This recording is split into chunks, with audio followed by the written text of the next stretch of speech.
दोस्तों 10 नवंबर को आपका कक्षा 11वीं का रसायन शास्त्र केमिस्ट्री का अर्धवार्षिक परीक्षा का पेपर होने वाला है। इसलिए लगातार मैं आपकी तैयारी कराते जा रहा हूं और पहले ही आपको top 50 plus important question answer अति महत्वपूर्ण प्रश्न उत्तर आपके कवर करा दिए हैं। ओके, तो आपने वीडियो नहीं देखी जाकर जरूर देखिएगा।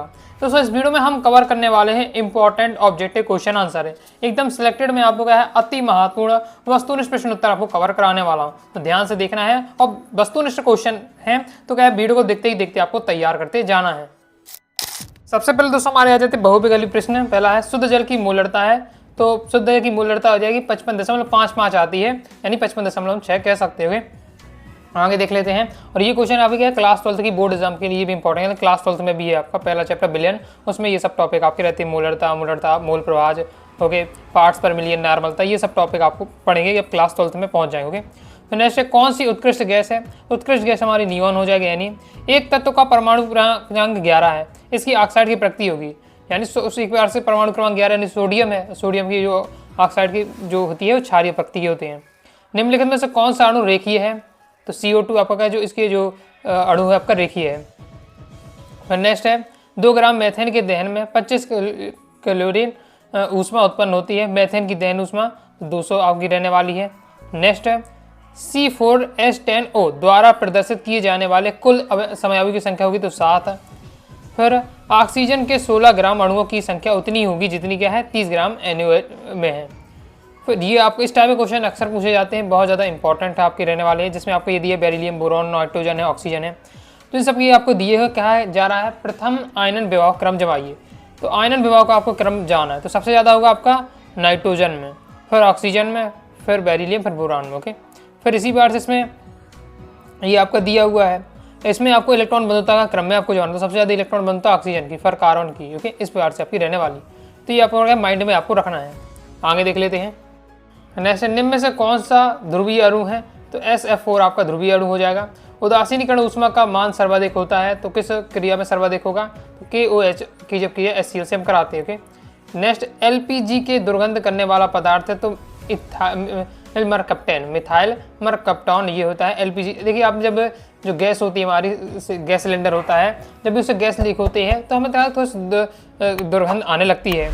तो जो वास्तव में जो होती है LPG गैस उसमें कोई दुर्गंध नहीं होती है, लेकिन उसमें मिलाया जाता है, उसमें दुर्गंध युक्त बनाने के लिए इथाइल मरकैप्टॉन उसमें क्या गैस में मिलाया जाता है। अब क्यों दुर्गंध युक्त बनाया जाता है, ताकि अगर लीक हो रही तो लोगों को पता चल जाए। ओके, अगर उसकी कुछ दुर्गंधी नहीं आएगी, किसी को पता ही नहीं चलेगा, लीक होती रहेगी, तो फिर क्या दुर्घटना हो सकती है, इसलिए इसमें मिला दिया जाता है इथाइल मरकैप्टॉन, ताकि दुर्घटना आए और लोगों को पता चल जाए।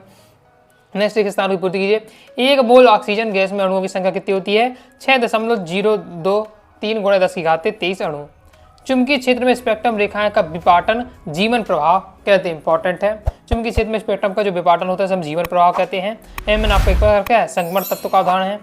कार्बन मोनोऑक्साइड में कार्बन की संयोजकता कितनी है, तो कार्बन की संयोजकता हो जाएगी आपकी 5। नेक्स्ट है जब पदार्थ तथा ऊर्जा का विनिमय बाहरी स्थान से होता है तो उसका निकाय कहते हैं, उसे हम क्या कहते हैं विलगित निकाय कहते हैं। ये आप एक वाक्य में भी आप कह सकता है कि विलगित निकाय की आप परिभाषा दीजिए। नेक्स्ट सर्वाधिक अम्लीय है, तो C2H2 आपको एक सर्वाधिक अम्लीय हो जाएगा। 1 लीटर जल में जल के मोलों की संख्या भी हम दिखाया था अभी 55.55 यानी 55.6 भी आप यहाँ लिख सकते हैं। एक कक्षक अधिकतम इलेक्ट्रॉन रख सकता है, एक कक्षक अधिकतम कितने इलेक्ट्रॉन रख सकता है, 2 इलेक्ट्रॉन रख सकता है। और जब हम बनाते भी हैं अब्बाओ के सिद्धांत से जब भरते भी हैं, ओके, तो इस प्रकार से भरते हैं। ओके, तो इस तरीके से हम भरते हैं, तो एक में हम क्या भर सकते हैं, केवल 2 ही इलेक्ट्रॉन को प्रदर्शित कर पाते हैं एक कक्षक। ओके, आगे देख लेते हैं। नेक्स्ट फ्लोरीन की विद्युत ऋणात्मकता क्लोरीन से अधिक है, तथा फ्लोरियो इलेक्ट्रॉन बंधुता क्या होती है क्लोरीन से कम होती है। LCAO का पूर्ण नाम है, फुल फॉर्म आपको बताना है, तो हो जाएगा आपका linear combination of atomic orbital. Okay, परमाणुक कक्षकों का रेखीय संयोजन। तो एंट्रोपी की इकाई इंपॉर्टेंट रहने वाला, तैयार रखना एंट्रोपी की इकाई। फिर दुर्बल विद्युत अपघट्ट के वियोजन की मात्रा बेलन की तन्यता के क्या होती है वर्गमूल के विकर्णानुपाती होती है। सत्य सब देख लेते हैं। समस्थानिकों में प्रोटॉन तथा इलेक्ट्रॉन की संख्या समान होती है, तो बिल्कुल सत्य हो जाएगा। मूलानुपाती सूत्री अणुसूत्र है, तो आपका असत्य हो जाएगा, क्योंकि मूलानुपाती सूत्र अलग होता है, अणुसूत्र अलग होता है। Okay, top 50 plus important question answer के समय मैंने आपको बताया था कि मूलानुपाती सूत्र कैसे कहते हैं उसका उदाहरण, अणुसूत्र कैसे कहते हैं उसका उदाहरण। इसके साथ ही मूलानुपाती और अणुसूत्र में आणविक सूत्र में अंतर, ये भी आपका पूछा जाता है। तो ये सभी क्वेश्चन मैंने आपको कवर कराए हैं टॉप 50 में, तो वीडियो जाकर जरूर देखिएगा और अच्छे से क्वेश्चन आंसर तैयार कर लीजिएगा। जैसे वह प्रक्रिया जिसमें इलेक्ट्रॉन ग्रहण करते हैं अब चयन कहलाती है, सत्य हो जाएगा। एनिलीन की शुद्धिकरण का भाप और आसवन से किया जाता है, सत्य। कार्बोकैटायन में केंद्रीय कार्बन परमाणु का sp2 संकरण होता है, तो सत्य हो जाएगा। एक ही वर्ग के कार्बनिक यौगिक में पाई जाने वाली समयोता को मध्यावता समयोता कहते हैं, तो सत्य हो जाएगा। एस कक्षक में दिशात्मक प्रभाव नहीं होता है, तो सत्य है।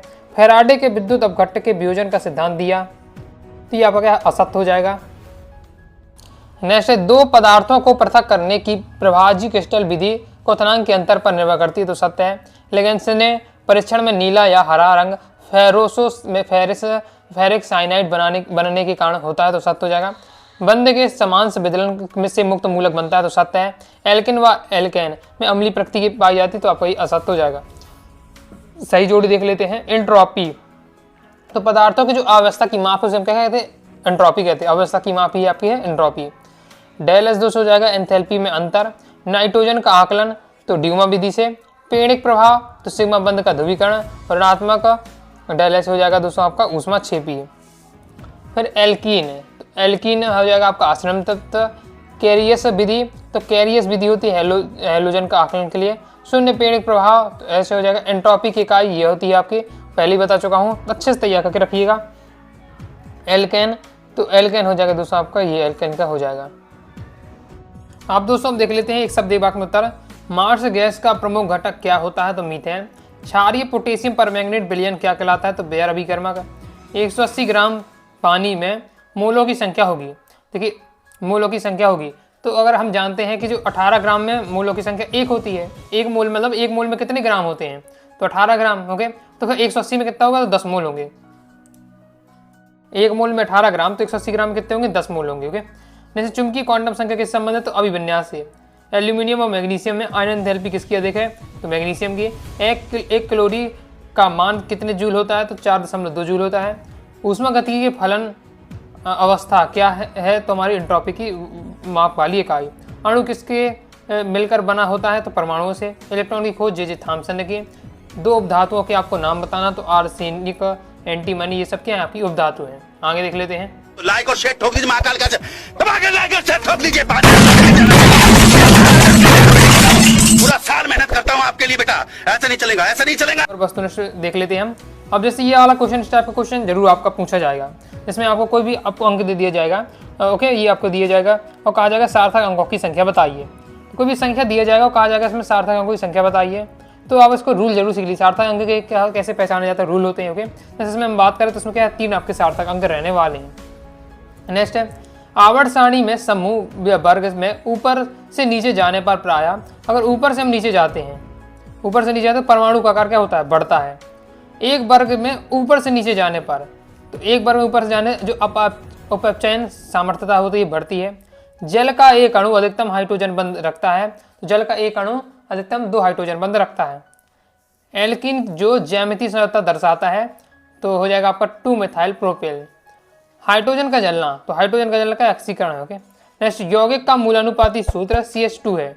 इसका ग्राम अणु भार 42 ग्राम है, तो अणु सूत्र होगा, तो इसका अणु सूत्र कितना रहने वाला है, C3H6। ओके, तो ये आपका अणु सूत्र हो जाएगा।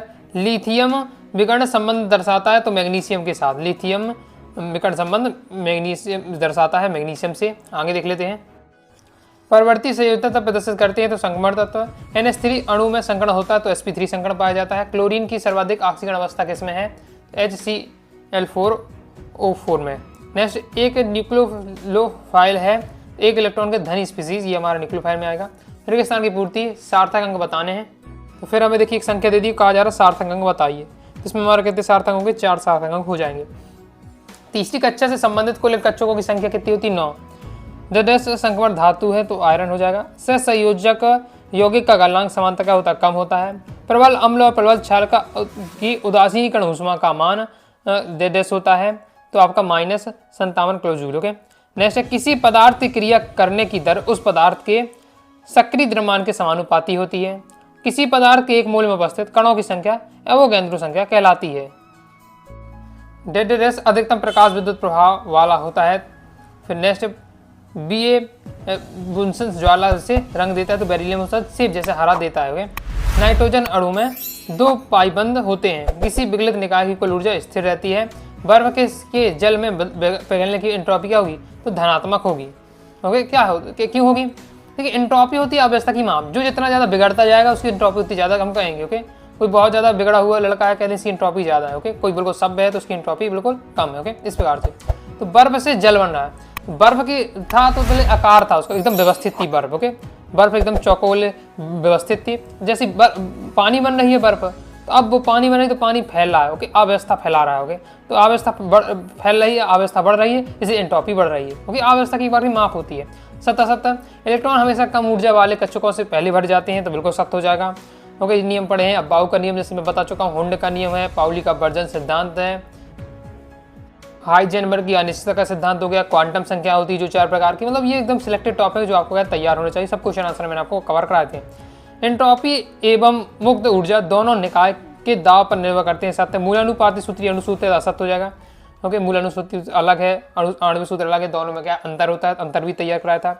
कार्बन में द्विबंध या त्रिबंध बनाने की वृत्ति होती है तो सत्य है। एसिटिलीन में केवल पाइबंध होते हैं तो असत्य हो जाएगा। सात संतृप्त हाइड्रोकार्बन योगात्मक अभिक्रिया देते हैं तो असत्य हो जाएगा, क्योंकि आश्रित हाइड्रोकार्बन देते हैं ना कि संतृप्त। हुए इलेक्ट्रॉन की द्वितीय प्रकृति पाई जाती है तो सत्य हो जाएगा। भली भांति बंद थर्मस में विलगित निकाय का उदाहरण है तो ये आपका सत्य हो जाएगा।